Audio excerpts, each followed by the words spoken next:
Hey everybody, how's it going? Let's talk about your home recording studio. Today we are going to take a look at a microphone, a very special purpose microphone from Lewitt. This is the DTP 640 Rex. And this is a microphone specifically designed to record a kick drum. Now this one has a kind of a special little feature here. Let's see if we can show it to you so you can see it here on the box at least. And this has two separate capsules inside of it. It has a dynamic and a condenser microphone inside of the capsule here, lined up just perfect, so they're phase aligned, time aligned. And supposedly we can get individual signals out of the microphones for each of these two different elements. So I am really curious about this thing. I have been using an Audix D6. It's been the only kick drum microphone I've ever used myself. And I've been fairly happy with it, but you know, it has its own sound. It's a very, very mid-scooped, which that's not such a bad thing for a kick drum. It's got a lot of low end to it. But I have been having troubles in my own mixes, recording my own drums, getting the kick drum to stand out a little bit, you know, to get a little bit more of the beater smack. And I've tried several different positions, tried some different kind of little, you know, tricks and everything I've picked up from here and there, and I still just haven't found something that I'm super happy with. So I figured, why not give a try to a different microphone, especially one as flexible as the 640 Rex is here. Because not only does it have two separate elements, but it also has some, I guess we don't really see it on the box here, but it also has a few different EQ kind of options. There's a 3-position switch, and you can fiddle with it a little bit. So enough talking about it. Let's open this box. Let's take a look at the mic itself, and then let's plug it in and listen to it a little bit. I gotta be stronger than the plastic at least. There we go. All right, so it looks like inside the box we get a unique product ID card, so that'll be to register it. And actually currently, if you're watching this in the month of October 2021, Lewitt, anytime you buy a Lewitt mic, you go onto the site, you register your microphone, and you can get 2 free plugins from Arturia. We get some directions in German, we get some instructions in English, and we get some instructions in possibly Chinese. We get a sticker. I'm gonna send this to Bandrew. He loves stickers. We get some sort of little tool here. It looks like a flathead screwdriver. I'm not exactly sure what we're gonna use this for, but we will find out. We get a little vinyl zip pouch. Cool. And we get some silica gel, and it says do not eat, but do not eat is in quotes. Are they being sarcastic? Do they really want me to eat it? Desiccant. It sounds tasty.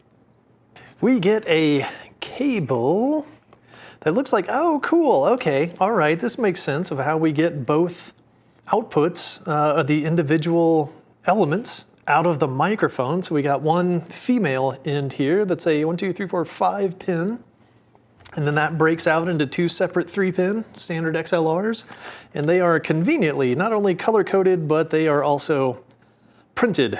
Let's come in a little tighter and see if you can see that. Yeah, there we go. Yeah, condenser, dynamic, color-coded. That's pretty neat. Little breakout cable, all right. And then the star of the show, the microphone itself. Holy moly, that is a heavy boy right there. My goodness, yeah, that's a solid chunk of metal right there. So as far as I understand, it is an all metal housing. The grill is a hardened steel of some sort, and the body also just all metal.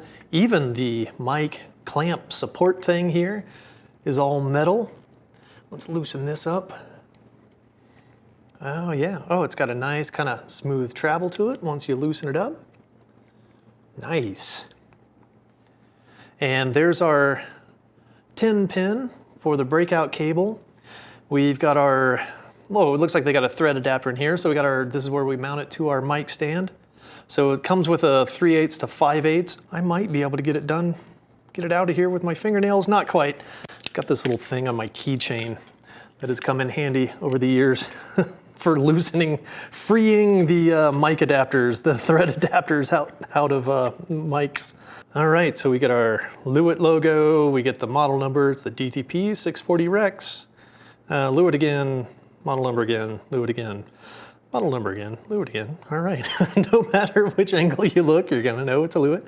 And then we have these funny little switches here. So this one, definitely obvious. This is our pad switch, so we can either get no pad, 10 dB pad, or a 20 dB pad.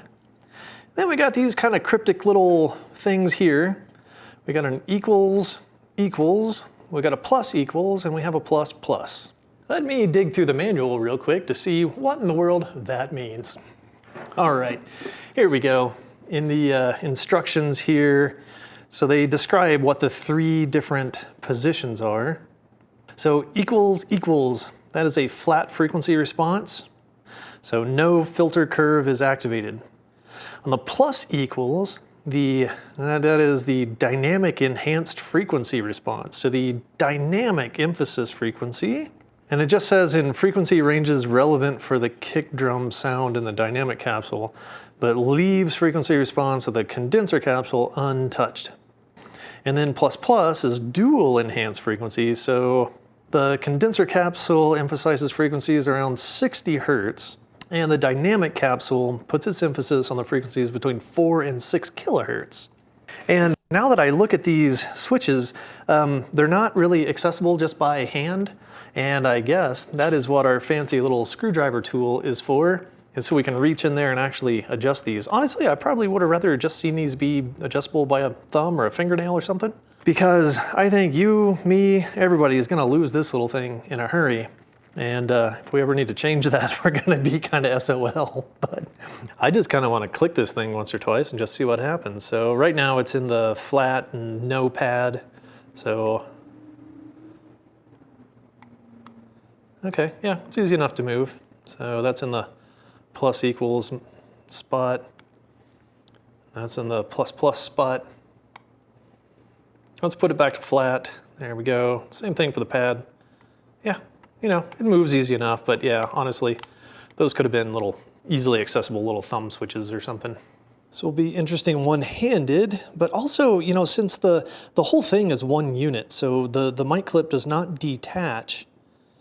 Oh, and hey, at least the threads are well machined, so it's going on very easily. Doing this one-handed especially. All right. Well, that was easier than I thought it was going to be. And I'm just going to take the female end of the cable and let's see. Hopefully it's notched just like a standard XLR. Yes, it is. So you can kind of spin it a little bit. All right, I heard it click into place. I like this little cable. It's got a cool little strain relief here. It's actually kind of nice. All right, where's my other end? All right, here's dynamic and condenser end. So these are just standard XLR male. So I'm just gonna run these into a couple of cables and into my interface. Okay, I just real quick did want to illustrate that yes, they are captive XLR. So let's see if I can, yeah, it clicks right into place. Nice. All right, yes, this is going just inside of the porthole. I'm sorry about the lighting. None of my lights are pointed this way.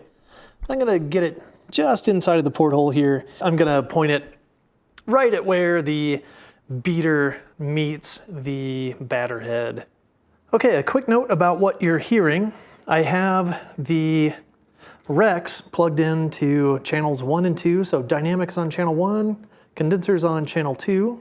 The Audix D6 is on channel 3, but he's just laying off to the side. He's not pointed at anything. Channel 4 is a Shure SM57 on the snare, and channels 9 and 10 are a pair of AKG C414s set up somewhat roughly in a Glenn Johns. There's one directly over the kit.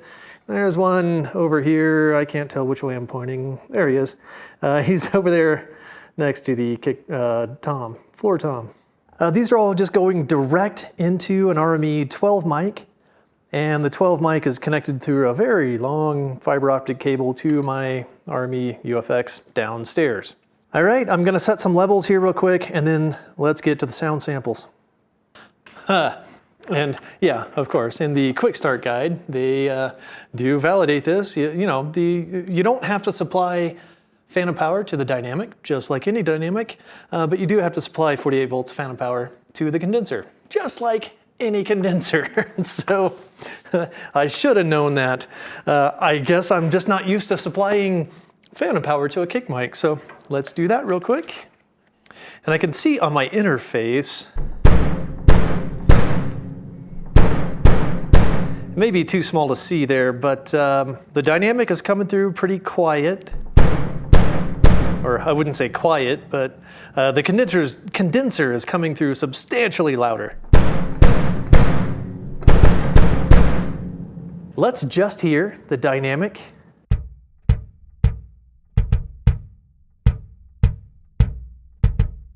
Now let's just hear the condenser. All right, back to the dynamic.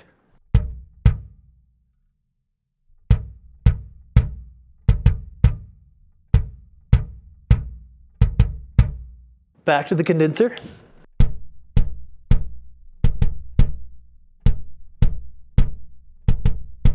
Yeah, these headphones just aren't allowing me to hear with enough fidelity to tell much of a difference. They both sound like a kick drum, really close and really loud. All right, I'm gonna go flip the switch from the equal position to the plus equal. Let's see what that sounds like. Okay, here's just the dynamic. I mean, that sounds louder. Actually, it is louder because now it's just about clipping here.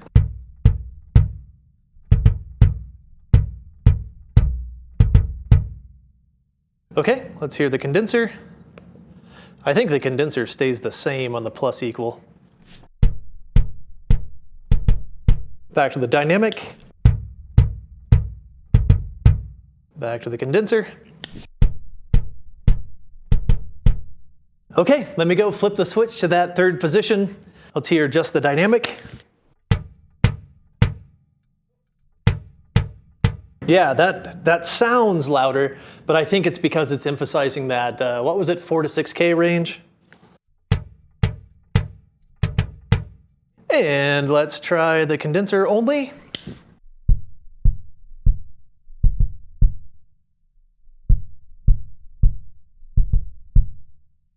Through these headphones, I don't have a super great low frequency response, so honestly, I can't hear anything. I bet in post I will be able to.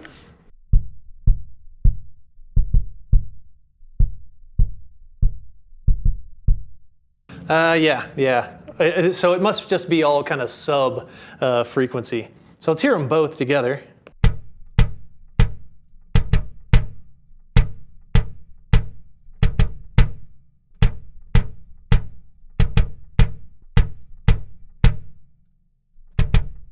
All right, cool. So let's hear the whole kit together.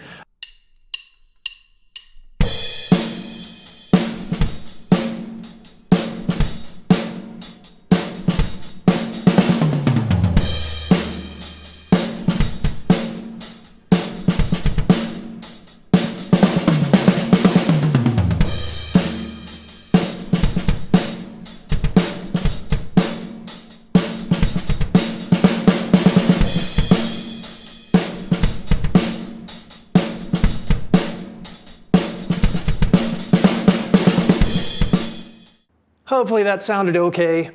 But yeah, I would have to say, so far, I'm pretty impressed by this thing. It's definitely robust. It's definitely well made. There is no two ways about that. I think if I had one major complaint is that the switches to adjust it, I don't think that there's any reason to have them recessed into the body like that.